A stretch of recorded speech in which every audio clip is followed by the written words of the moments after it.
Is your lower back beat up, but you still want to row hard and heavy? I got the exercise for you. All right, guys, if you have been following this channel for a while, you know that my lower back is absolutely beat to shit. And if I could still heavy bent over barbell row, corner T-bar row, I'd be banging those every freaking week. But the negative feedback loop of that for me is do it feels great. Next week, do it again, try to progress. Lower back starts to feel achy. By that third week, I am literally crippled to where it hurts to walk.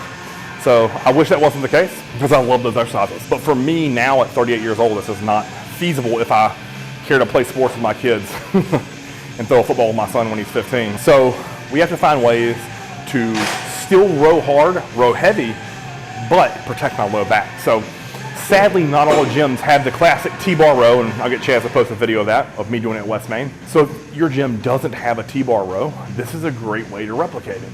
It's gonna be the incline dumbbell row. So let me show you a couple reps of two different variations, a neutral grip and then a pronated grip. All right, so with that neutral grip row, what I'm trying to look to simulate is driving my elbows back and squeeze my lats, right? That's gonna be a lot of the meat of my lat that I'm after here. I also wanna keep my chin neutral or slightly tilted up. The moment my chin starts going down, my lats are turning off.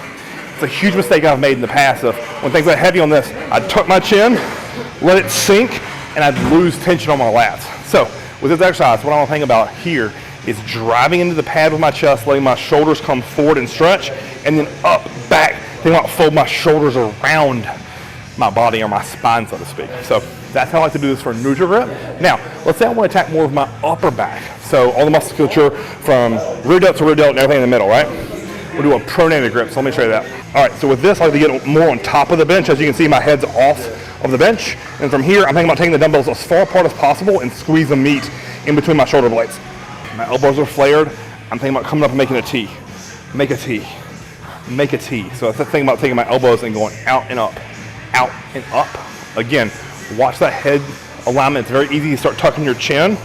We want to try to keep it as neutral as possible and keep all that upper back musculature on there. So those are two variations I'm talking about. Let's talk about melding those together. So let's say you want to get a little bit of all around of your back. So a little bit of lat, a little bit of upper back.